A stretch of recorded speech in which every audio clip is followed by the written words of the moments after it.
दोस्तों, असम में इसी साल चुनाव होना है और चुनाव से पहले ही वहां के मुख्यमंत्री हिमंत बिस्वा शर्मा ने अपनी नफरती राजनीति शुरू कर दी है। सीधे एक बयान दिया है। बयान में कहा है कि मियां मुसलमानों को इतना परेशान करो कि वो असम छोड़ दें। अब उनका ये बयान किस वजह से सामने आया है और साथ ही साथ इससे कितना बड़ा विवाद हो सकता है, सब पर हम बात करेंगे। हमारे साथ चंद्रकांत जी है। चंद्रकांत जी, जिस तरीके से असम के मुख्यमंत्री ने यह बयान दिया है, सीधे तौर पर उनके बयान का मतलब क्या है और कैसे बीजेपी अपनी नफरती राजनीति वहां पर शुरू कर रही है? देखिए, सबसे पहली बात तो यह है कि ये बयान शर्मनाक है और इस बयान की जितनी निंदा की जाए उतनी कम होगी।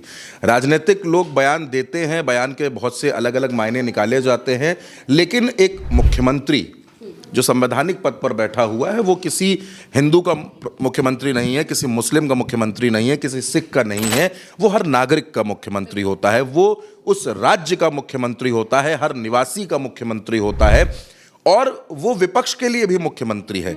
आप अपने आप को जातिगत खांचों में, धर्म के खांचों में या दलीय खांचों में नहीं बांट सकते हैं। आपके ऊपर बड़ी जिम्मेदारी, आपने शपथ ली हुई है। लेकिन असम के मुख्यमंत्री हिमंता बिस्वा शर्मा, आप जानती हैं कि अपने बयानों की वजह से वो चर्चाओं में रहते हैं। जैसे जैसे वो बयान देते हैं, जैसे जैसे वो ध्रुवीकरण के लिए स्टेटमेंट देते रहते हैं। लेकिन ये जो बयान है, जब आप इस बयान को पढ़ती हो, जब मैं इस बयान को पढ़ रहा हूँ, जब सुर्खियों को पढ़ रहा हूं, तो सुर्खियां उसमें ये लिखी हुई हैं कि मियां मुसलमानों पर बोले सीएम हेमंत शर्मा, उनको परेशान करो, 5 रुपए मांगे तो 4 ही दो सिर्फ। और वो ये भी कहते हैं कि मियां मुस्लिमों को इतना परेशान करो कि असम छोड़ दें। अब इस पर जो है पूरी तरीके से असम की राजनीति गर्मा गई। देखिए, असम में क्या है कि इस साल चुनाव होने हैं, 126 सीटें असम में हैं और असम में बड़ी तेजी से कांग्रेस का ग्राफ बढ़ रहा है। कांग्रेस का ग्राफ किस तरह से बढ़ रहा है वो भी मैं आपको बता दूं कि कांग्रेस ने वहां आवेदन करने के लिए 50,000 रुपए का शुल्क रखा है कि जिनको टिकट चाहिए वो आवेदन करें, 50,000 का शुल्क उनको जमा करना होगा। इसके बावजूद 800 से ज़्यादा आवेदन अब तक वहां हो चुके हैं असम में। तो ये अपने आप में दिखाता है कि असम की राजनीति इस बार बदलाव में है, इस बार टर्न ले रही है, करवट ले रही है। लेकिन जो बयान हिमंत बिस्वा शर्मा ने दिया है, और वो बयान बेहद चौंकाने वाला है, जब वो ये बात कहते हैं कि मियां मुसलमानों को इतना परेशान करो, इतना परेशान करो कि वो असम छोड़ दें। वो अगर 5 रुपए मांगते हैं तो उनको 4 रुपए ही दो, रात के 2 बजे भी जाकर उनको परेशान करो। ये बयान हिमंता बिस्वा शर्मा का है। और इसके बाद जो असम में कांग्रेस के नेता हैं गौरव गोगोई ने ये बात कही कि हिमंत बिस्वा शर्मा की जो सरकार है उसके दिन अब उंगलियों पर गिने जा सकते हैं और ये सरकार जाने वाली है। इसके साथ साथ वहां पर जो तमाम मुस्लिम संगठनों के लोग हैं, जो मौलाना हैं, वो हिमंत बिस्वा शर्मा के खिलाफ उतर पड़े हैं।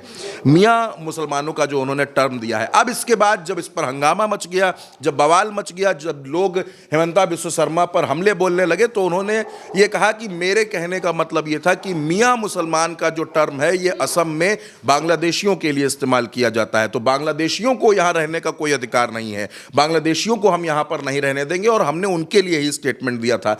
लेकिन अब इस बयान के बाद से विरोध लगातार बढ़ता जा रहा है। कांग्रेस लगातार हिमंता बिस्वा शर्मा पर हमला बोल रही है, निशाना साध रही है और ये सवाल पूछ रही है कि एक राज्य का मुख्यमंत्री आखिर इस तरीके का बयान कैसे दे सकता है, इतना गैर जिम्मेदाराना बयान और लोगों को बांटने वाला बयान, लोगों के बीच में एक विवादित बयान एक मुख्यमंत्री कैसे दे सकता है। लेकिन आप जानती हैं कि असम में चुनाव होना है और वहां इस बार का चुनाव बेहद अहम माना जा रहा है। पश्चिम बंगाल में भी चुनाव है, असम में भी चुनाव है। इन दोनों राज्यों पर बीजेपी की भी नजर है और कांग्रेस भी यहां पर एक अच्छी फाइट कर रही है। लेकिन हिमंता बिस्वा शर्मा ने, जो आप जानती हैं जिस तरीके की राजनीति भारतीय जनता पार्टी में होती है, जिस तरीके से बयानों की राजनीति होती है, धर्म के नाम पर होती है, और हिंदू मुसलमान का जो एक हमेशा से आरोप लगता रहा, ये कोई नई बात नहीं है। तो उसी बयान को हिमंता बिस्वा शर्मा ने देकर असम की राजनीति का ध्रुवीकरण करने की कोशिश की है ताकि चुनाव में उसका फायदा भारतीय जनता पार्टी को मिल सके। लेकिन ये जो मियां मुसलमान उन्होंने बोला है और परेशान करने की बात कही है, आप सोचकर देखिए कि एक राज्य का मुख्यमंत्री ये कह रहा है